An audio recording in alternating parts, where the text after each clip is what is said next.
अभी बकरम साहब एक तो नहीं, पहले तो मैं आज ना आपसे सवाल ज़रा स्क्रिप्ट से हट के भी करूँगा, क्योंकि आपने ना कोई 2012 से मेरे साथ मुतक्का लगा रखा है। हुजूर, ये मुज़ाकरात का ड्रामा बिला वजह, ये आपकी जो लिबरल डेमोक्रेसी काले धन के सर पर खड़ी हुई, तो हजूर ये तो अब जनाजा है जो हमने उठाया हुआ है। चलें, ये तो मैंने ज़िमनन आपसे बात की, आपकी मेरी लड़ाई चलती रहती है, इसमें भी आप अपना टेक दे दीजिएगा। मुज़ाकरात एक ड्रामा ही है मेरे ख्याल में, तो आप क्या समझते हैं जनाब अबी अकरम साहब? काई साहब, जहाँ तक लिबरल डेमोक्रेसी का ताल्लुक है तो नो डाउट उस पर आपका और मेरा इख्तलाफ है, लेकिन मैं उस आगे बात बढ़ाने से पहले ये ज़रूर कहना चाहूँगा कि पाकिस्तान ने अभी तक लिबरल डेमोक्रेसी की नेगेटिव चीज़ें, तो हमने डेमोक्रेसी लिबरल हो या कंजर्वेटिव हो या कुछ भी हो, हमने तो अभी डेमोक्रेसी के फ्रूट्स चखे तक भी नहीं है। और लिबरल डेमोक्रेसी जहां दुनिया भर में पैसे के जोर पे चल रही है, पाकिस्तान में हमने देखा है कि 8 फरवरी 2024 को जो इलेक्शन हुआ उसमें ऐसे लोग भी जीत के आए जिन्होंने, बल्कि ज्यादा ऐसे लोग जीते जिन्होंने एक ढेला भी अपने इलेक्शन पे खर्च नहीं किया था। गोया पाकिस्तान ने डेमोक्रेसी को सपोर्ट किया, लेकिन उसके बाद जब ये इलेक्शन कमीशन और आरओज के हत्थे चढ़ी तो फिर हमने देखा कि पाकिस्तान के अंदर जो कुछ हुआ है। जहां तक मज़ाकरात, मैं सिर्फ इतना बात कहूंगा, सिर्फ इतनी बात कहूंगा कि लेकिन से पहले आपकी बात है और लेकिन के बाद मेरी बात है। अब आप आ जाए मुज़ाकराती कमेटी पे। जी अच्छा, जहां तक मज़ाकरात का मामला है तो मैं नहीं समझता कि पाकिस्तान के अंदर इस वक्त ऐसा माहौल है कि जहां पर मज़ाकरात हो सके। और मज़ाकरात पहले तो हमें यह तयन करना है कि किस किस के दरमियान होने हैं। क्या हुकूमत और इमरान खान के दरमियान होने हैं, या एस्टैब्लिशमेंट और इमरान खान के दरमियान होने हैं, या इन तीनों के दरमियान होने हैं? अब यहाँ पर जब तक इन फरीकों का तयन नहीं किया जाएगा, उस वक्त तक हम मज़ाकरात के बारे में जितनी भी बातें हों, मेरा ख्याल है कि वो ख्वाहिशात पर मबनी तो हो सकती है। और जैसे बचपन में वालिदैन या बुजुर्ग जो है छोटे लड़ते हुए बच्चों को कहते थे अच्छा बेटा चलो कोई बात नहीं, ये अगर तो इससे ज़्यादा, यानी अगर तो मज़ाकरात की ये कोई किस्म है कि जिसमें किसी बड़े ने कहना कि अच्छा बेटा कोई बात नहीं है, तो मेरा ख्याल है कि पाकिस्तान उससे आगे निकल चुका है। मीनिंगफुल मज़ाकरात जो है वो मौजूदा हुकूमत से मुमकिन नहीं है, यानी इमरान खान और मौजूदा हुकूमत के दरमियान मैं कोई चीज़ ऐसी कॉमन ग्राउंड नहीं देखता कि जिसके ऊपर मज़ाकरात हो सके। क्या इस्टेब्लिशमेंट और इमरान खान के दरमियान कोई ऐसा माहौल बन सकता है कि जिसमें मज़ाकरात हों? तो आज की तारीख तक मुझे ऐसा नहीं लगता। तो लिहाजा ये जो मज़ाकरात की बातें हैं या मज़ाकरात के हवाले से जो इमरान खान साहब ने 3 नाम दे दिए हैं, तो इसको बस यूं ही समझना चाहिए कि जाहिर है पॉलिटिशियन के पास ये कहने की गुंजाइश नहीं होती कि वो मज़ाकरात नहीं करेगा। आगे बढ़ते हैं। कुछ बातें अभी अकरम साहब हवा में उड़ा दी जाती हैं और ठीक कहते हैं यार सोशल मीडिया है उस पर हम इसलिए वो फायर वॉल भी लेके आ रहे हैं कि जी बंदे छोड़ दिए गए, जी रिटायर्ड जो हैं कुछ हमारे दोस्त जो हैं जो आर्मी के वो बीच में पड़ गए हैं और ये है वो है। तो ये सब बेपरकी हैं, ये सारी खबरें बेपरकी हैं आपके मुताबिक?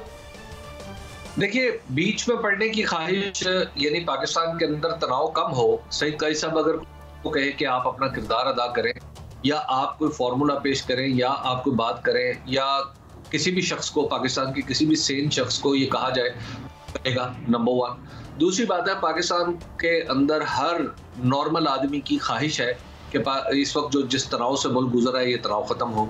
तो लिहाजा अपने मुल्क से मोहब्बत का तकाजा तो सबको ये बात कहने पे मजबूर करता है कि सब पार्टियां मिल बैठें और एक दूसरे के लिए गुंजाइश पैदा करें। लेकिन यहाँ पर सवाल इससे ज़्यादा बुनियादी नोयत का है कि क्या हमने मज़ाकरात की नहज या मज़ाकरात का मुनहज वही रखना है जो हम माजी में रखते रहे हैं कि जैसे गुलाम इसाक़ खान एक जगह बैठे, नवाज शरीफ साहब एक जगह बैठे और उस वक्त chief of army staff Abdul Waheed Kakar एक जगह बैठे और इस तरह के मज़ाकरात हो गए। इस वक्त जो सूरत हाल है वो ये है कि एक ऐसी हुकूमत पाकिस्तान के अंदर वजूद में आ चुकी है जो दरअसल जिसके ऊपर एक बड़ा मुतय्यन इल्ज़ाम है कि ये अवाम की मुंतखब हुकूमत नहीं है। इसके जो बेशतर अज्जा हैं वो ऐसे हैं कि जो किसी ने वहाँ पे रखे हुए हैं, अवाम ने मुंतखब करके उन्हें असम्बली में नहीं भेजा। तो जब इस तरह की हुकूमत हो तो जाहिर है इसके साथ तो मतलब मैं नहीं समझता कि कोई मज़ाकरात होने का कोई इम्कान हो सकता है, सिवाय इसके कि ये हुकूमत पहले कहे कि मैं जहाँ हम जाते हैं, अच्छा ठीक है, फिर उसके बाद कोई मज़ाकरात की सूरत निकलती है। तो मैं मजबूरी तौर पर मैं अभी ऐसी कोई चीज़ नहीं देख रहा। हबीब अकरम साहब, मेरी इस असेसमेंट से आप किस हद तक एग्री करते हैं कि जब निस्फ़ुन नहार पे सूरज आएगा और अगले 3 महीने के बिल आएंगे, गैस के हों या बिजली के हों या पेट्रोल हो, तो ऐसे नहीं लगता कि ये तीनों फरीक हैं, ये इन सब को आपस में मुज़ाकरात करने पड़ जाएंगे? क्योंकि अभी तक आपके सारे बयानिए में से जो चीज़ मिसिंग है, भले PTI हो, PPP हो और PMLN हो, वो एक आम आदमी की प्लाइट है। वो कीमतें हैं जो बढ़ रही हैं, जो यकीनन आवाम को अपने घरों से बाहर निकलने पर मजबूर कर रही हैं। ये इस एनालिसिस से किस हद तक आप एग्री करते हैं? पहले तो जो आपने बताया कि फरीक 3 है, तो फरीक गालिबन आपने मौजूदा हुकूमत को करार दिया है। यूं ही नाचीज़ मेरे मुंह से निकल गया है कि मुमकिन है इन्हें भी ये भी मुज़ाकरात कर लें तो शायद कुछ मतलब हालात बेहतर हो जाएं। एक तो मुझे नहीं लगता कि ये कुछ देखना वज़ीर दाखिला का मामला, उसके बाद मैं खुल के बात करता हूँ, वावडा साहब का मामला, मेरा मतलब है कि ये भी कुछ बातचीत कर लें, कुछ मामला ये भी ठीक कर लें। ख्याल के इस हुकूमत के पास वो सकत है कि ये मुज़ाकरात करे और मुज़ाकरात में जो तय पाए उस पर अमल दरामद कर सके। तो लिहाजा सकत से महरूम कोई भी, सियासी सकत से महरूम कोई भी गवर्नमेंट हो तो उससे मुज़ाकरात तो नहीं हो सकते ना। ये बिल्कुल ऐसे ही है। आप मुझसे ज़्यादा अच्छी तरह जानते हैं कि जिस तरह ईरान में हुआ था कि ईरान में एक मौका था जब शाह और इमाम खुमैनी के दरमियान मुज़ाकरात हो सकते थे, लेकिन क्या शाह पुर बख्तियार और इमाम खुमैनी के दरमियान मुज़ाकरात की कोई मानी समझ आते? नहीं समझ आते। तो लिहाजा हमें ये समझना होगा कि वो कौन सा फरीक है जिसमें ये सकत है कि वो कुछ कहे और उस पर अमल दरामद कर सके। तो अनफॉर्चुनेटली पाकिस्तान के अंदर जो मौजूदा हुकूमत है और इस हुकूमत का जो जुज़्वे आज़म पाकिस्तान मुस्लिम लीग नून है, वो तो अपनी क्रेडिबिलिटी लूज कर चुकी है। तो जब एक लॉस्ट क्रेडिबिलिटी के साथ वो एक मुज़ाकरात की टेबल पे बैठेगी तो इसका मतलब है कि इसको तो आपने लेजिटिमेसी दे दी इस पूरी की पूरी सेटअप को। तो लिहाजा मुझे नहीं लग रहा कि इस वक्त कोई ये फरीक बनने की पोजीशन में है। हजूर एक और मुझे बात बताएं, मौलाना फजलुर रहमान जो हैं वो जो कह रहे हैं कि जो वो तो प्राइस टैग भी बता रहे हैं कि जी असम्बली बिकी हुई है। जावेद लतीफ़ साहब मेरे मोहतरम अज़ीम कायद हमारे, वो उन्होंने 90 करोड़ की बात कर दी है। तो ये कुछ अजीब सा नहीं लग रहा आपको कि ये बातें भले भली हों, अच्छी हों, मगर आ कहाँ से रही हैं? खैर से है भट्टी साहब कह रहा हूँ, जनाब हबीब साहब। काई साहब, ये जो गुफ्तगू है ये दरअसल 8 फरवरी से पहले भी हो रही थी और 8 फरवरी के बाद इसमें बहुत ज़्यादा तेज़ी आई।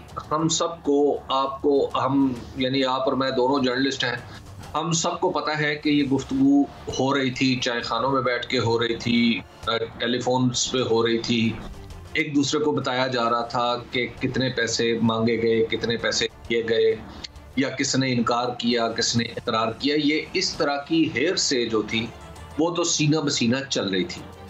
लेकिन अब मुतय्यन अंदाज में, जैसे आपने जावेद लतीफ़ साहब का नाम लिया और अब मौलाना फजल रहमान ने असम्बली के फ्लोर पे खड़े होके ये बात कर दी कि ये असम्बली की सीटें खरीदी भी गई हैं और बेची भी गई।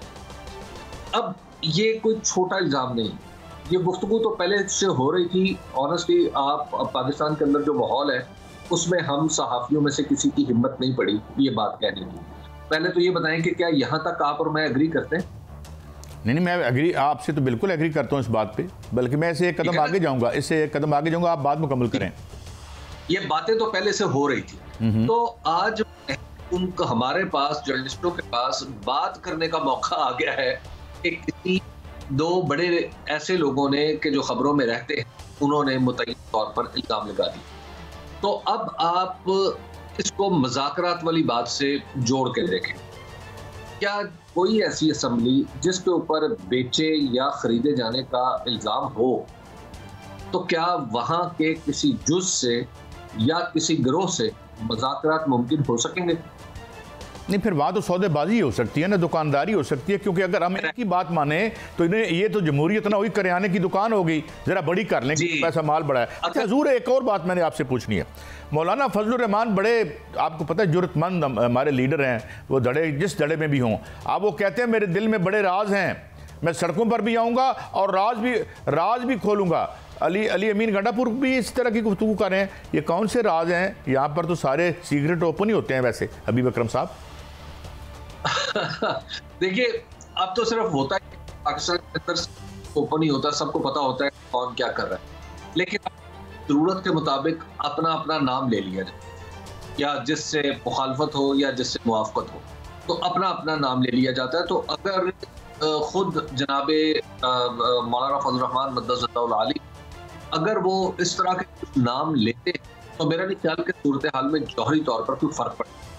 हाँ, ये नाम लेके किसी को थोड़ी एम्बेरसमेंट हो सकती है, थोड़ा सा प्रॉब्लम होगा, लेकिन बल्कि प्रॉब्लम नहीं होगा, एम्बेरसमेंट होगी। लेकिन over a period of time काई साहब हम देख रहे हैं वो जो जमाने में जब मैं रिपोर्टर था और आप थे, अगरचे मुख्तलिफ इदारों में थे, लेकिन उस जमाने में आपको याद होगा कि खबर भी इसको एम्बेरसमेंट के लिए काफी होती थी और उसको एम्बेरसमेंट महसूस भी होती थी और वो उसको सूरत हाल को कोशिश करता था।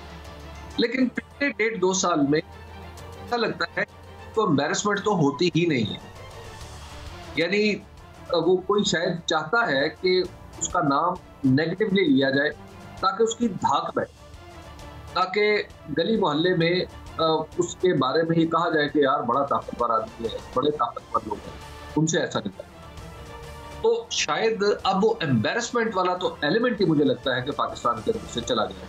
तो लिहाजा अब जो मौलाना कुछ नाम लेंगे तो वो अपनी जरूरत के ताबे लेंगे, और मैं आपको अर्ज करूं कि कुछ नाम फिर उसके बाद भी लिए जाएंगे। वो और अगर जरूरत पूरी हो जाती है तो फिर नाम नहीं भी लिए जाएंगे, ये भी दुरुस्त है क्या? जी बिल्कुल ऐसा भी हो सकता है, बिल्कुल ऐसा भी